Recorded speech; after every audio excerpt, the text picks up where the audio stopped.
You're okay, Knicks fans. Welcome to episode 54. Knicks fans, wildin'.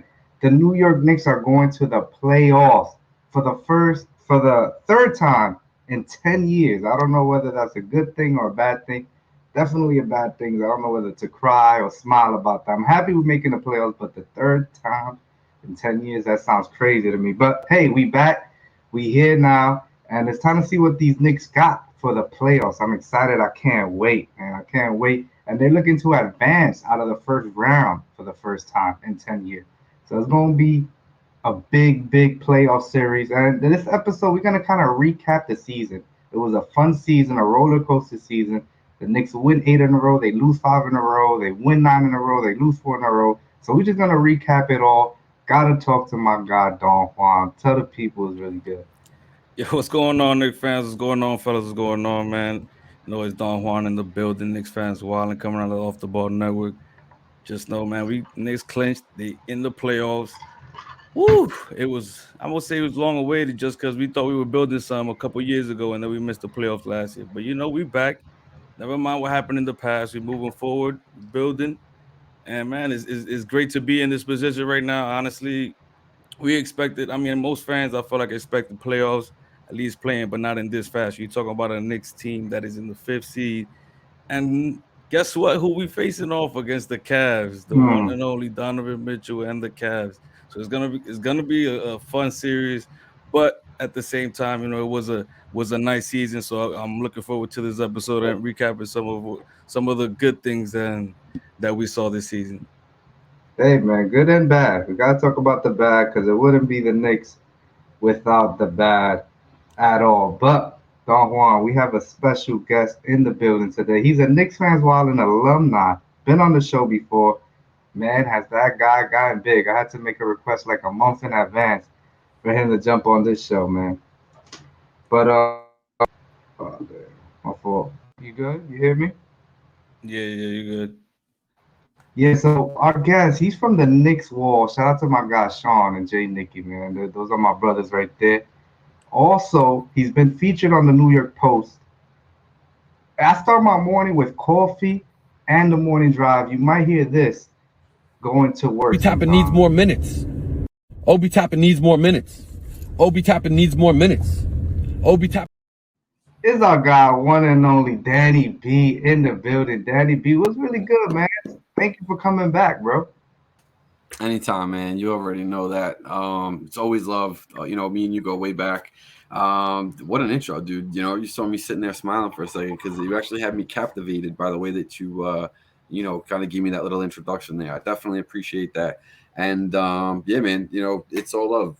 Like I Yeah, said, fan of the show for quite a while. Me and you have been talking offline for a while. And don't give me none of that. Got to hit me in a month in advance before I get on the show. Like, come on, man. Come on, man. You don't got to do me like that, bro. But nah, no, no, no. definitely. Listen, it's all good vibes. You know what I mean? It's all love, like I said. Knicks, fifth seed, like you said, down one. Triple M, you laid it out perfectly. We're up against the Cavs. You know what I mean? That's theater. You know what I mean? Like that when I talk with my guys over at the Knicks Weekly podcast and show, with Sean and Kyle, we talk about that all the time. Like it really didn't it just played out so perfectly, right? Like, going back to the beginning of the season, you want to recap everything, kind of start there. Obviously Knicks looking to make a big splash, and all the trades, and all the rumors swirling around with Donovan Mitchell, and it was very realistic, and it just obviously never ended up coming through. But I think that it got to such a point that I think a lot of us almost expected it to come out that it was going to be a done deal. So when it didn't, like, I remember when I first saw that tweet, Donovan Mitchell has been traded too, and then you see the Cleveland Cavaliers, and I think like everybody like collectively was like, what, like, you know what I'm saying, because they just came out of nowhere, and I think that Yes. was something that everybody spoke about also was like, they were kind of waiting in the wings, where the Knicks a little bit too big and provocative about it, and maybe should have kind of kept it a little bit more quiet and kind of under the table. But listen, everything happens for a reason. I know that saying is so cliche, but it's so true, and that's why it's Yeah. cliche, right? Knicks have been balling out with Jalen Brunson. Obviously, everybody's stepping up on this team. Guys like IQ having big seasons, Quentin Grimes having big seasons, Isaiah Hartenstein making a big bounce back of a season, after just not getting off on the right ankle. I'm gonna put it like that. Um, Everybody's big time. You know what I'm saying? Obviously, Yeah. Julius Randle returning to All NBA form. From a couple of years ago, it's been like the perfect storm, kind of all coming together. But it hasn't been an easy ride. Like you guys said, it's been an up and down season for sure. We had an 8-game winning streak, a 5-game losing streak, a 5-game winning streak, a 4-game losing streak, 3-game winning streak, 3-game. It's up and down and up and down and up and down. But the thing is, along that progression, I think that you saw them kind of taking a couple of steps forward. So throughout the season, you'd see them take 2 steps forward, and you're like, all right, like we're getting there, like we're making progress, and then they'd take a step back. You know what I'm saying? And it would take a little bit to get back on the horse where we just were, and then take another step forward. But you kept seeing glimpses of that throughout the season, and then I think when we finally got towards the tail end of it, I think you really started seeing like, okay, like this team can be for real, and I think they really showed you that like every game is a winnable game, and then they showed you that every game is theirs to lose at a certain point, and it's like, it didn't matter who we were playing, Denver Nuggets, Boston Celtics, Miami Heat, through it didn't matter. Whoever you threw at us was good. Even like the Los Angeles Clippers, classically you'd look at that game and be like, oof, it's gonna be tough. But man, no, we battled in all those games. We battled, I don't want to go too deep because I know we want to kind of talk about the season a little bit moving forward. But what did you guys feel like? From the beginning of the season, early on. First of all, what were your reactions to like the Donovan Mitchell trades? I'm sure you guys talked about it on the show or whatever, but I'm curious. And then 2, like, once we got to work and you started seeing, Brunson kind of doing his thing, how did those feelings change? Yeah, for me, I was driving home and I saw I actually heard it on the radio, like breaking news. Donovan Mitchell's traded to the Cavaliers, and I'm like, oh, come on, pulled over, and then You the gotta pull tweets, over, right? the tweets coming out of nowhere. It was shocking because at first you saw that package, and let's be honest, hindsight is 2020. We know that. You see his marketing, you see his 5 first-round picks, 3 of them unprotected, Oh 2 yeah. pick swaps. You like, oh come on, like we couldn't do that, we couldn't match that. But you see now as the season progressed, how big of a package it was with marketing playing the way he's playing. The rookie Obajaya, sorry if I messed that name up. He's a good, nice little piece there, and those picks are going to be important because they're down the line. They're not even right now. So who knows what's going to happen down the line? But when you really think about it, the Cavaliers were primed and they set up. And listen, I thought Jalen Brunson was going to come in and do a great job. I didn't think he was going to do a phenomenal job like he's been doing. So this was all shocking to me. So I, I was impressed. I was impressed. How about you, Don Juan? Well, initially, that trade was, for me, it just all depended on what we were willing to give up. Despite at the end of the day, he's a special talent. He's a guy that wants to come to New York, made it clear. And literally, I felt like the trade was done. I mean, we saw reports. They said the trade was close and whatnot, but at the same time, like, especially how we started off the season, I was like, damn, man, I felt like we should have pulled the trigger. Yeah, You can ask Triple M, man. But I'm more the type that I was willing to give up the picks as opposed to giving up our yeah. bench, which is, That's the if thing you right look at there. the Cavs now, that's something that's the kryptonite right now. They don't really have a deep bench because they gave up a Mhm. lot of those guys that would be filling in right now. So, for instance, we just faced the Cavs recently, and I felt like once the second unit was gonna come in, that was a great game, but the Cavs was off to a hot start. Once that second unit came in, it became evident that we were gonna end up getting in control, and we saw how it played out. And look, I mean, granted, I'm gonna have to accept the way the Knicks played it out because at the end of the day they didn't make the trade. But at the same time, I felt like I gained confidence as the season went on.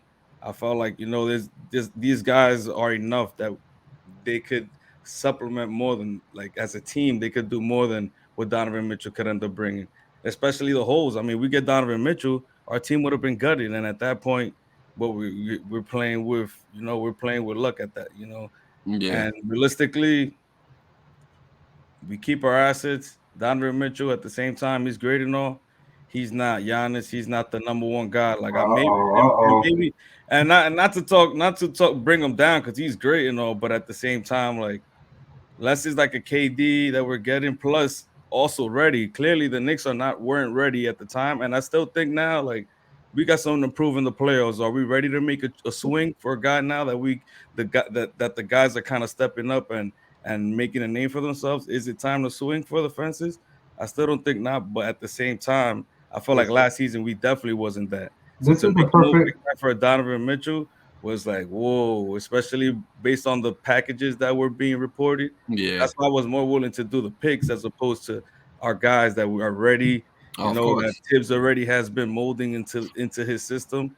And look, man, you got to give some credit to Tibbs too, man, because he's been doing a hell of a job with these guys. Definitely. And this is a perfect segue for the first topic that I wanted to talk about.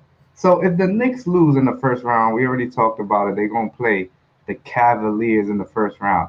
If the Knicks lose in the first round, do you feel like this season was a disappointment? Danny B, I gotta ask you first.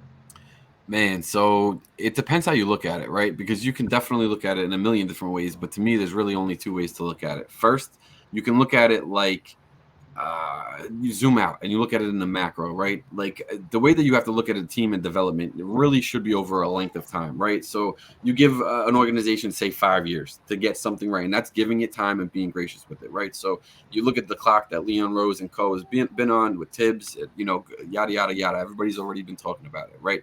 And I'm glad that you kind of laid this out because we talked about it a little bit. Don Juan, you mentioned it a little bit earlier on, right? Like we got 4 seed in the first round of playoffs. We went with Atlanta, obviously a gentleman's sweep, but that was the first step in terms of progress, right? That was the first step in terms of resetting the culture, in terms of kind of creating like a basis and a reference point in terms of what you want out of this team and this organization going forward, right? So okay, boom. A lot of people said they overreached in terms of expectations that season, got a little bit ahead of themselves. It is what it is. You know what I mean? You can't put a cap on progress. So taking a step back now, you look at the following season, right? Obviously, things didn't plan out in terms of the guys that they signed. You look at how things worked out with Kemba. Obviously, it didn't. And they took on some contracts, but they got rid of some, assets also with getting rid of Kemba's contract, getting off of Alec Burks, right? Moving on from Reggie Bullock, things like that. So they're looking to move forward. First round pick. Exactly. Now that's the thing, right? Like I was going to get to that too, and I guess I'll make like a quick, offshoot from the highway real quick. But that's another thing, right? Like the way that we have Fournier right now, obviously he's not long for this team, so most likely, going by the history of how this organization has operated in terms of getting rid of assets that they probably signed a little bit too richly, they'll get rid of an asset here or two with it to just get it off the books. Let me just start anew. We already, took a step forward as a team. We already know where we have to be, what we have to do to correct this. All right, let's do it. You know what I mean? Like there's that saying that it's never too late to turn around, right? And I feel like that's kind of what you saw there. You saw them try to make a couple of moves that they thought would help bolster the roster with what was available at that time. Clearly, things didn't work out. But you know what? The fact that they still, at the end of the season, said, all right, it didn't work. Let's, change course. And they did. And look where it got them now, right? So going back to how I started this entire segment was, zooming out and in the macro, right? So now we're in year 3 and you got Julius Randle returning to form. Everything that we started, in the opening monologue that the Knicks are doing right now. 5th seed, 46 wins, 47 wins. Sorry now, and it's not always linear progression. You know what I mean? So yes, we did great in 2 years ago. We got that 4th seed, and of course, losing like the way that we did, that sucked. Then the following year, taking another step back, not even getting in, that sucks. But now 3 years in, right now you're looking to 2 of the last 3 years we made the playoffs. Now it's a positive again, so you kind of have to look at things like that zoomed out. Now, if what I was going to say is there's a whole nother second way to look at this is you could zoom in and say, for the way that this organization is being ran, right, it's kind of half and half. You could absolutely put negatives out there as well as you could put the positives for sure. And if you want to go all in with it or go all out, it depends, like I said, on the viewpoint, right? So the other side of that coin is, when to pull the plug and when to, go the other direction. And the whole, man, I lost my whole train of thought, man. I completely lost my thought. I was I was about to drop my pen, bro, because you was spitting some fire. I was about to drop my pen right now, man. 4 hours of sleep. It's no good. But no, let me see if I could kind of like get there, right? Like what I was saying, I guess, is the other side of that coin of looking at it in longevity is looking at it in a zoomed in perspective. Here we go. And a lot of people look at it like that, right? Like they made all these mistakes. Now let's, see what they do when they go all in. Okay, so they spent a lot of money signing Jalen Brunson. Obviously, they signed RJ to an extension. They signed Mitch to an extension. You got IQ coming up. You got Obi coming up. Decisions have to be made. So there's a lot of pieces to the other side of the puzzle that really have to come to at some point too. So if the Knicks don't win the first round of the playoffs and they get knocked out, getting more precise with the actual question, right? Is that a failure or a success? Well, if you're judging this organization straight on each season by the success of that season alone, then yeah, you're going to say it's a failure because you set such expectations along the course of the season through that progression that we just spoke about, the ups and the downs and the turning and I don't want to even say turning corners, but like taking steps forward to, being a more serious team. And they've showed us all these things, right? How many times did we hear the first time they did this season, first time since then? So, they just did it the last game, 3 guys scoring 30 plus points, first time since 1979. So it's like you've seen these threads throughout the whole season. When you see so many of these, it's not coincidence anymore. Like this team is for real. So in my eyes, if you're looking at it with a bird's eye view, which is zoomed out, then yes, technically, even if they don't win the first round, it's a success because they've made steps forward as an organization, as a team. And I think you have something legit here to build upon. Would we not all disagree on that moving forward? Right. So I think that's why it's a success. But I could also see the other side of it, why people would think it's not a success because they did all this. And for what? Because you're only looking at the right now. You got to, widen that lens a little bit and say, well, it's for the reason that we have something to build, something real to build upon. And yeah, it's a cliche thing to say, but it's facts. You know what I mean? And that's what all you have to go by at that point in time, Mm-hmm. How do you? So which one is it that you feel? Because I heard both sides. Yeah, give us your answer. You know me, Don Juan. I'm a positive guy, man. I try to look at things in a positive light, and being able to do that is keeping an eye and a mind for the longevity of it and the long haul. You know what I mean? That's what I think what we all say. How come we don't have anybody up top in this organization that just wants success for this organization for the future, right? Because how many organizations in the past have done the wrong thing, put us, in the misdirection because they're going in the wrong direction with it, right? For other reasons than the success of the future of the organization. So that's where I'm at with it. I think it's a success regardless because I think that we have a great team, great rapport. Yes, we didn't do anything yet. We didn't do shit yet. Yes, but I still think that all the pieces are there to continue to build upon. And I think a win in the playoffs only brings those bars way up front. But I don't see any reason why they're going to lose. Yeah. Let's get it, man. Look, if you don't, that segment right there from Danny B don't make you run to watch the morning drives or whatever might be the case, man. Danny B just dropped some fire right now. Yeah, Danny, you hit a lot of the points, man. Look, for me, this Knicks team went from 10th seed last year to 5th seed this year. They went from 37 wins last year to 47 and counting still with 2 games left this year. You got 2 All-Stars in Julius Randle and Jalen Brunson. We put in Jalen Brunson as an All-Star. He should have been in there. You got Emmanuel Quickly, who should win the 6th Man of the Year. You got these young gunners and Quentin Grimes, Miles McBride. Like Don Juan talked about it early in the episode, where are the Knicks ready to make that? Are the Knicks ready to make that next step with a superstar? And I feel like they are because they got guys that are not in the rotation right now that can be rotational pieces, because they've shown it throughout the season. Now, going to the question, was this season a failure if they lose in the first round? It's a tough question for me because they got to go down fighting. It can't be a game 5 like the Atlanta Hawks a few years ago where the Knicks just get basically a gentleman's sweep out of the first round, because yes, then it'll be a disappointment because Danny B talked about it in his segment where he said that they have decisions to make. Emmanuel Quickly's contract is coming up. Obi Toppin's contract is coming up. All right, you have a lot of first round picks that are going to convey soon. So what are you doing? So there's going to be a lot of questions that the New York Knicks front office has to answer. And this year, I feel like it was kind of a perfect storm. Like in the beginning of the year, we played a lot of teams without their star players. I went out to Denver and I saw the Denver Nuggets without Nikola Jokic. The Knicks missed the game without Joel Embiid. It's the NBA, so it's you can go back at me with that one. That's an easy one to go back. But the Knicks won a lot of games early in the year without star players. So it was like a perfect storm for the Knicks. Uh, yes, they had their fair share of injury as well, but for the most part, it was a lot of the most of the year where they were playing with R.J. Brunson and Randall. Most of the year they were playing together. So I feel like they gotta battle. They gotta battle in the first round. It can't be a game 5 loss or game 4 loss for this season. Then the season will be a disappointment. No matter how much good happened this year, it'll be a disappointment for me. So that question for me is TBD pending the first round results. Okay, okay. I got you. I was gonna say, man, let me drill in on that a little bit, right? Like you said, then it would be a disappointment for you, right?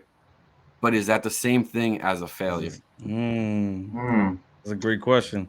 I, Because I, I, it's different, right? Like yeah, you can be disappointed, Mm-hmm. but does that really mean that it was a failure in the long run? You know what I'm saying? I think with everything the Knicks have done this year, it can't be a failure anymore. You know, Hmm. because you already laid down that foundation. That fourth seed a few years ago, the foundation was not really there yet because we was to the bone. We was to the bone. Julius Plus, it's Randle one had an season. amazing You know, season. like you have to prove it longer than that for it to be real. You know what I Hmm. mean? Like it's That's right. consistency also. So you're right. Like they started. It was the start of the foundation being laid. You know what I mean? I think. Yeah, I I, think that was a good point. I do think that what some because I agree with both of your points. I mean, Triple M, you said it really depends on how the series plays out. I feel don't get me wrong, I'm gonna be hella mad if we don't advance, obviously. But we it's I feel like we're all like the same, like, not the same kind of fan, but in the sense that we see the bigger picture here. And I think that's something that a lot of fans, we live in the moment. And sometimes, I can't help myself and I might say Fire Tibbs or I might say Trey Randall.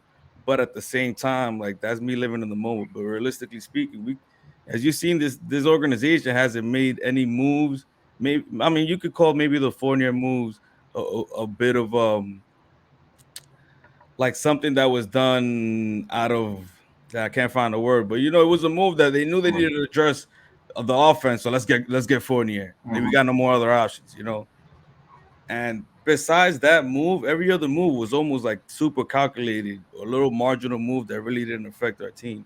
So in saying all of that, like I feel like I almost got to also be that type of like transition to how the front office is really thinking.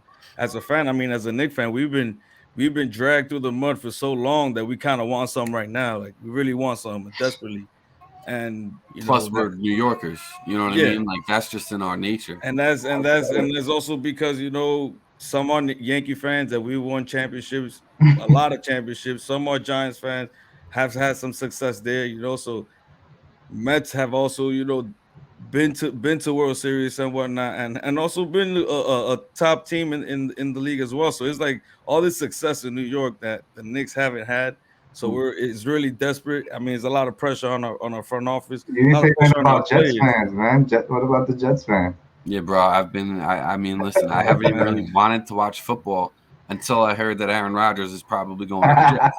hey, You know what I that mean? might be that might bring some positivity. Honestly, though, the Jets have been not a little bit of a other conversation, but the Jets have been improving, man. No, Whether they whether they have a definitely made a quarterback or jump not, this they have season. been building the blocks there. It's just Yeah. they need somebody like Aaron Rodgers to come through I've been and keeping just an eye on it, handle but I business. haven't been following it since since there was reports of what's his face Rex Ryan, you know what I mean, and feet fetishes and all that stuff. I was Oh like, all right, this is man, too much, man. Like yeah, they got yeah, a that's good all. defense, but it's like, is that even fun to watch? Like only the defense, because then the offense comes out, they don't ever do nothing. It's like, you know what I mean. So Yeah, it's like that's when I slowly was like, all right, I'll find my way out of football for a minute, and now this I is the hear that. perfect I time to hear come back that. in. You know what I mean? But it started with the Knicks. Listen, man, we got a little taste of it 2 years ago. Like, yeah, it was Hmm. soured real quick, but it gave us a Badly, taste sorry. of it. You know what I'm saying? Like, Yeah. I can't wait to get there again this year. No, that's a But fact. But we for gotta real finish. though, this We year, gotta this finish year it we strong. gotta see it as a success no matter what. I mean, like I was saying earlier, man. I saw some of the best quality Knicks games like I've seen in a while. It's Yeah. been a while since we've seen like our guys really play a system where even like when we had Carmelo, it was great. I mean, that was a decade ago though. you know. And Mhm. even still after that, where they were trying to build pieces on him, the game just got worse and worse and worse. So the fact that we got some building here, we got a bunch of young studs on our team that are also hungry and buying into Coach Tibbs. I mean, just have to see the bigger picture. We know we're not championship contenders, right? We know that, but even the narrative is changing. Even the way the NBA fans are talking about the Knicks, like you see what's going on. Like even every people are actually telling us like, yo, you guys got a team. Like some might even believe more than us. Like I swear to God, like I have expectations where we're gonna make it to the second round, but at second round and we're gonna have a puncher's chance. But realistically, those top dogs are top dogs. But I've heard people trying to convincing me that I'm like buying into it. Like, damn, maybe you're right. But it's also because I also have like expectations. I don't want to be hurt no more. I've been hurt so long as a Knicks fan that my expectations. I keep it nice and tight. Where for instance, this year I have 41, 42 wins, and we have 47. So I like my Which is expectations where conservative. Yeah, they're you're a exceeding little it, but I keep conservative. myself like at base, and as long as they keep exceeding my expectations, I'm gonna keep rolling with this base and just moving it up, just like the Knicks. They've been marginally improving on the roster, whether it's Josh Hart, whether it's adding a late round pick and Quentin Grimes. Like everything's been just a marginal move, but it's improving nonetheless. So let's keep doing it, man. And 100%, man. Trip, touching what was base. your prediction on the season for wins? I had the same thing as Don Juan, 42 wins, 42. 42 and Man, you 4. guys been No, conservative. no, no, but then I went crazy and I jumped out the window 45 before the year. In my defense, there's tweets and I'm on video saying 45 plus to win. So I'm good right now. I'm good right now. I'm looking all right now with my I'm prediction. in. Listen, I'm in a couple group chats. So and I've seen those posts. I've seen those tweets. I know they're bookmarked. You know what I mean. So Yeah. you got to be careful. But now, listen, I don't even think it's that crazy, man. I said 44 in the beginning of the season, and I That's rode that good. That's all the good. way through. Obviously, we eclipsed that now. So to me, like you saying 45, jumping out the window, like to me, it's not even jumping out the window. Like jumping out the window for me was like 50 when we got to like 40. You know what I mean? Because then it's like, geez, like we only have 18 games left, and it's like you think we're gonna win 10 of them, like or whatever it was, or 12 of them, like out of the And that 18. was Like nuts. it was a lot. You know what I mean? And you don't want to put pressure on the team like that. You want them just to come out and and perform. But And also the teams that we were playing too. There was a lot of tough games in that last dude, stretch in the of games as the well. last 2 weeks, there was a lot of intense basketball, right? Like for everybody, like it was just intense because it was so tight. So every game meant something. You know what I mean? And Mhm. so Yeah, stressful times, man. it's been crazy. It's been crazy, fellas. But let's move on right here. So I saw a tweet earlier today from Stu Greeny. He said games off the bench. Malcolm Brogdon. He played every game off the bench this year. 67. He's averaged 14.9 points per game, 4.2 rebounds, 3.7 assists on 48 and 44% splits. Quickly has played 60 games, averaging 12.3 points, 3.7 rebounds, 2.9 assists on 43 and 35. Where my guy Danny B responded, the only eligibility for six-man award is that a player must come off the bench in more games than he starts. Danny B killed him, roasted him right there. So that's a big topic right now about quickly winning the six-man of the year. Do you believe Quick should win six-man of the year, Danny B? I was waiting for you just to be sure that it was my turn. If you couldn't tell, like I was definitely ready to go. Listen, at the end of the day, like you talked about the numbers, right? They're pretty similar. Okay, maybe they're a couple digits off here and there, but it's for the most part, it's in the same realm. Nothing crazy. So when you look at the only criteria for the damn award being that you play more games off the bench than you start, it doesn't matter how many games you start, even if you started zero, it doesn't make a difference, doesn't impact that whatsoever. All it means is that our team and organization had trust in our sixth guy to start him when one of our first five went down. That's all that means, right? Yeah. So in that grand scheme of things, what do you look at, right? It's impact. And for me, Emmanuel quickly has had more impact on this team from a sixth man position, whether it's straight off the bench or just overall. He's the sixth man, Yeah. right? It's not only in those sixth man minutes, it's sixth man. So I think as the sixth man, he's had more of an impact on the Knicks team than Brogdon has had for Boston. And I think that that's pretty fair to say for the most part. So I don't think it's crazy to say that IQ should be the sixth man of the year. Like the fact that it's such an argument is nuts. And then to create an entire narrative that you had to have played a certain amount of games, there's none. The only narrative should be as long as you played more games off the bench, then you're eligible for this award. That's it. Yeah, for sure. I'm gonna keep it short and simple. Quickly deserves to win the Sixth Man of the Year. You hear Lou Williams won it a few years ago, playing so X amount of games. Jamal Crawford a few years ago playing X amount of games. So it is what it is. I feel like the Knicks narrative, it's relevant. It's always going to be relevant. And quickly, he's proved himself to be such an important piece to this team. Such an important piece to this team. He's part of the young core moving forward. So Emmanuel quickly deserves the Sixth Man of the Year. Don Juan, what's your thoughts quickly? I'm not gonna lie, when you see it on paper, it is pretty close. And just seeing like, Yeah. okay, just compare the stats. You look at Malcolm Brogdon, you're like, you know what? He's gonna win it. But then when you add the story behind and the context where people, I'm pretty sure a lot of people, regular NBA fans, are not watching the Knicks like that unless they're a national televised game. When you start adding the story though, you understand like quickly really deserves it. And Danny B hit on it, and I couldn't agree I got more. more, bro. I got As more. as a six man, but as a six man, like you said, when a guy is out, you fill in for him. That's what the name what six man means. And So when Brogdon, when someone's out on the starting lineup for the Celtics, Brogdon isn't inserted to the six as the guy starting. He's just kept as the sixth person off the bench no matter what. So it just goes to tell you who is needed more, who's more deserving, and who gets called upon to say, yo, we need you right now. They're not calling Brogdon. First of all, Brogdon has only played 60 some or so games already, while Quickly has played damn near the whole season. I think it's Mhm. 79 games he's played.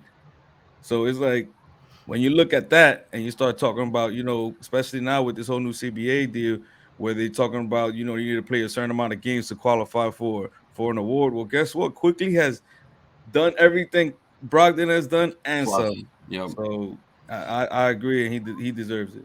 I'm gonna flip it like this, right? And I'm curious if anybody out there outside of the Knicks fanverse could even like push back on us. Ready? Like the fact that Quickly was the New York Knicks sixth man of the year, right? One of the first five guys went down, so our sixth guy had to step up and start. And in those games he started, his numbers have been enormous, right? The impact that he's had has been enormous. So in that mindset, isn't that the point of the sixth man? Yeah. So how does that negate anything from his case? If anything, it should help build his case, right? Mhm. So it's technically it's working against whoever's using that for fuel for that fire because it's the opposite. That's the reason they're starting because they can contribute that much, right? Now, even further, if the Celtics didn't have Brogdon, right? Take Brogdon off of the Celtics. Are the Celtics pretty much are they gonna drop down 2-3 seeds? No. Yeah. I mean, so really, how valuable is he to the team? How valuable is that sixth guy? Technically, if he wasn't on the team, couldn't somebody else fill that role? So what value there is there? You know what I'm saying? Like I can make the arguments all day. I'm just giving people different things to chew on, you know what I'm Yeah. saying? Different ways to think about it. But my whole point is what it boils down to is that Quick is shown in every facet and every counter argument that people make towards it that he does deserve to be the sixth man of the year. So it's like in my book, that case is closed. Yeah, I think it's just maybe Vegas. They don't want the odds to go on quickly, so they're giving ESPN a few more dollars to kind of just put this man. But the competition is done, man. Emmanuel quickly. We'll see you in May or June, holding up that Six Man of the Year award, man. Shout out to our guy Quick. But yeah, let's shift gears real quick, fellas, man. Look, and we have something Yo, very special. real quick. I gotta add before you do that, and this is Yeah. we don't gotta divulge on anything real quick, but I just gotta ask it, right? What was your favorite game of the season? And Yeah, you don't nah, even have to nah. say why. Just tell me which game. I'm gonna tell you exactly why. Thank you, Danny B, for bringing that up, man. So this is what are we gonna do Just right to now. close the loop. Shout out to Danny B. Look, we have something very special right here, man. Look, me and Don Juan and Zebo, he's not here today, but we started Knicks Fans Wild and me and Don Juan, and listen, we're not getting paid to do this. We don't do anything for money or anything like that. But we just love connecting with Knicks fans. We love connecting with Knicks fans all the time. So You love wilding out with we Knicks love fans. wilding out. Let's be real. We love wilding out. Danny B seen us at the Garden multiple times going Yeah. crazy, wilding out. So Knicks fans, Wildin' fans, we have something special for you guys. Listen, what was your favorite game of the season? Let us know in the comments what was your favorite game of the season. Make sure to subscribe to the YouTube, like the channel, because we just love connecting with Knicks fans. That's what we like doing. That's what we love doing. We've met a lot of friends, Danny B. I mean, we could go on and on. All year we on the Off the Ball Network, all our guys there, and it's all through love and fame, and not fame, love and support. So to thank you guys for that love and support, let us know what was your favorite Knicks game of the season, and we're going to give you something very special right here. Look, we got a Jalen Brunson jersey for you guys right here. What? Jalen Brunson jersey right here. Let us know what was your favorite game of the season, and you are automatically qualified for this Jalen Brunson jersey. And listen, you got two opportunities to win. You have also a City Edition Julius Randle jersey right here. Look at that special thing right there. All right. Special, special, That's what's special up, man. giveaway for You can't our lose. Well, I fans. guess you can lose, but you know what I'm saying. You can't. Yeah, I was gonna say you can't lose by enter. I'm just not gonna say that, but I mean, man, enter, right? I Yeah, mean, just that's it. Just why not? put. What was your favorite game of the season? So I'm gonna start it off. I I got it. feel You like got to be my in it to favorite win it. game, Got to my be in it to favorite. win it. You got to be in it to win it. My favorite game of the season, I feel like, was that New York Knicks Boston Celtics game on ESPN prime time. No Jalen Brunson. Nobody gave us a chance. Sunday night, and the Knicks come out swinging. A huge game from Emmanuel quickly. Julius Randle steps up. It was just a complete team effort by the New York Knicks, and that game kind of gave me the confidence. Like, okay, like this team is different. Like this team is not like other teams where we're gonna just falter and crawl. We're down our arguably our best player, and we still come up on top. So that game was huge for me. That was my favorite game of the season. Kudos to that Lakers game for me too. It was on the West Coast trip. We looked like we was faltering. We come into LA. We win against the Lakers, also on prime time. So those two games were my favorite game of the season. Don Juan, what was your favorite game of the season, man? Yeah, my favorite game, man. It was actually a pretty recent game. It was the game against the Heat, the last one of the season. It was a game where it could have really gone left. Put it this way, but coming off a game that we had just lost against the Heat just beat us after we Julius Randle hits a buzzer beater. There's a second game, then third game we lose. So we already know the series is 2-1. There's also a lot of playoff implications, whether it's seeding or series being tied or whatnot. So just going into that game, knowing that this game really counts, it's like, all right, bet, cool. But then midway through the game, Julius Randle gets hurt. It's pretty bad injury, limping and grimacing, looks bad. And just seeing that was like, whoa, is this our season? Literally, flashback. Is this our season? But then how the team stepped up, how the team pulled away. You got guys like Grimes, who, I mean, he's been on a tear lately, and I felt like Hmm. that was one of the first games where he actually stepped up and ever since been on a tear. But then you also got Quickly. I mean, Brunson had a bad game, and we still managed to win that game. So all that goes to show, like, just how much confidence was built within, like, especially this game right here, where, like I said, it seems like also the Heat always give us a good fight, and the fact that we won in dominant fashion, I think it was a double digit game, or we won by, it was like, I think it was close to double digits. But the point is, it was in dominant fashion. We got Quickly and Grimes showing out that aren't usual cats. I mean, maybe Quickly more, but Grimes at the end of the day, like, he's still showing, like, proving himself. Maybe now after 6 games, we feel like he's a superstar, but at the same time, just the way they won it against the Heat, playoff implications, that has to be my favorite game. Yeah, that was a special game. That was a special game. Danny B, what about you, bro? What was Well, your favorite win of the man, well, you season? stole mine, bro. So I should have went first. You know what I mean? Show. I should have had the opportunity to put. Nah, I'm just kidding. I stole it. I didn't want nobody to take my favorite win of the season.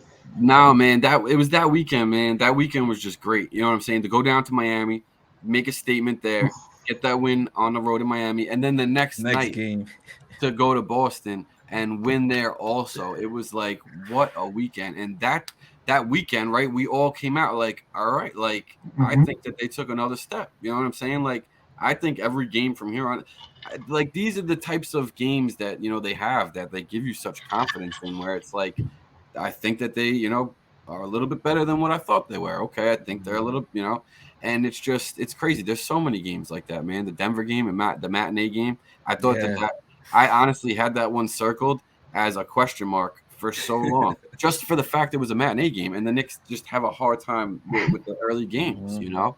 And they come out, and first time they beat Denver, and you know what I mean. Like you could go to the game in Portland, first time they won in Portland, and it's like, geez, man, it's like just nonstop all season long. There's so many memorable times, but I think the ones later in the season, like for the exact reasons that you guys said, guys went down and guys stepped up, and I think that means so much, because especially at this point in the season, all these implications that you guys named on the line, you know, crucial games, and they still, against all odds, were able to, you know, stick together, stick to the game plan, and pull them out, and show everybody, you know, themselves including, that they're a lot deeper and that they're a lot more resilient than a lot of people think. Big And time. yeah, that's why it's got to be that weekend for me. You know, that back-to-back, that Boston game just capped it, and I really thought that they took themselves to another level. And I think that that's when they started to believe that they got what it takes. You know. Yeah, that was an incredible shot by Randall to win the game. If I'm not mistaken, that before that Heat game, Knicks had just beat the Nets, which the Knicks hadn't beat the Nets in, you know, in a long time. And then you mentioned Ben the Simmons way, and then how they did it. You know, that's the first game I think that Josh Hart played at home. He goes off. Maybe it was at the game. So even that, just being at the game, watching Jalen Brunson go for a 40 piece, it's like, damn. I'm not gonna lie, that was one of my favorite games. But then that Heat game was just the way we won in that Heat game, especially No, you laid it out got perfectly. You explained it perfectly, because, like you said, man, like there was a lot on the line. You're at a crucial point in this season, you know, and this is where you're looking for them to show you that they got what it takes to be for real. Yeah. And they did. And I think that a lot of people weren't expecting them to show you that, you know. So that was a big moment, you know, definitely another big moment. Yeah. So look, I'm gonna let Danny be on the comments for the jersey giveaway. Put the game that he wanted against the Boston Celtics. I'm gonna go with my two road games that I went to this year. I went to Denver. The Knicks haven't won in Denver since 2006. I was going crazy in true Knicks fans wilding fashion, going crazy. People were acting like this guy thinks they just won the championship, because I was going so nuts. And then in Washington, we went to Washington and we took that game too. Julius Randle with a huge game, and that was a great game right there. I was with a lot of Knicks Twitter family out there as well. So Danny, you could take that one. You could take the Celtics game. Okay, I'll take it. You can take the Celtics game, bro. But you think that one of us would have said the game that we went with each other, or like that the game that we saw each other at? Because I went with you, Trip, but I didn't go with you also, Don. I think I saw you later. Man. What game was that? Yeah, Danny, you know, special mention. Me and Danny B, we went to a game earlier this season. I can't even remember what game it was. And it was against the Chicago Bulls. You know why I didn't mention that game? Because we lost. You know, that's the real reason. And Danny left me early as well. I was out there by myself. But me and Danny B got upgraded to courtside. Go watch that Knicks Chicago game when RJ Barrett scored 40+ points. Me and Danny B were out there in the camera, man. That was such an exciting time. That was a lot of fun, man. But yeah, fellas, let's wrap this episode up. A fun, man. We could talk to Danny B all day. Don Juan, tell the people it's really good before we get out of here. Hey, well, y'all heard the details of the giveaway. Make sure to comment on the video. What was your favorite game of the season? As well, you have to be subscribed. So make sure y'all participate. You don't want to miss out on this one. It's Don Juan signing out. Thank you guys for watching. Make sure to like the video. And make sure to comment, man. It's Jersey, man. It's Jersey season out here, man. Get yourself some fresh gear. Yo, you got to be in Twin. Danny Tell the people B. what your favorite game is and get a chance to win a jersey. Let's go. Exactly. Danny B. Plugging everything, man. I know you got a lot to plug in. Man, nah, We bro. we No, we we were. This is a special episode, bro. We got a lot of love for you. You was one of the nah, I first guests appreciate on that, bro. here. So Bro. tell the people where they can find you, what you got cooking up on these next couple of days coming up. Nah, definitely, man. All right, so you can definitely find me at. Hang on one second. Alexa, man, Alexa. I need the reminders though. You know what I'm saying? Let me rewind a second. At Dan underscore NY underscore B, Twitter, Instagram. At the Knicks Wall on Twitter. At Knicks Wall on Instagram. And yeah, the morning drive every morning after the game. You know, if you don't know that by now, I think y'all are crazy because it's out there, man. But nah. On top of that, I'm also doing a show with the guys at the Knicks Wall with Sean and with Kyle called TKWeekly, where every week we talk about the Knicks. We break it down into 4 quick quarters. First quarter, we swish or dish on a topic, right? I think one of my favorite ones is RJ going to average 20 points per game at the end of the season alongside Randall and Brunson, making a nice trio. But just an example. But a lot of cool things, man. Last quarter, we always play a game. Last week we took random Knicks players, mashed 2 of them into one, and you have to guess which 2 Knicks that one Knick that you're looking at is. It's really cool. It's a lot of fun because it gives you some weird looking players, but it's cool because some of the guys' names you're like, oh man, yeah, I see that. There was one last week that was oh man, who was it? It was Lou Amundsen and I can't remember who it was, but it was somebody funny, and it was just a very weird looking picture. But definitely go check that out. TK Weekly, you can find that at the Knicks Wall. You already know. Trip, Don Juan, I appreciate you guys for having me. It's always a pleasure. We always have a ton of fun talking Knicks. You already know that. And I'm looking forward to seeing you guys at a playoff game. Hopefully, you guys looking to go. Yes, And sir. 100%, man. No question about it. No question about it. We in there like swimwear, as they say with the cliche. But yeah, that they say that TKW still. Weekly, Do it they gets say me that through. still?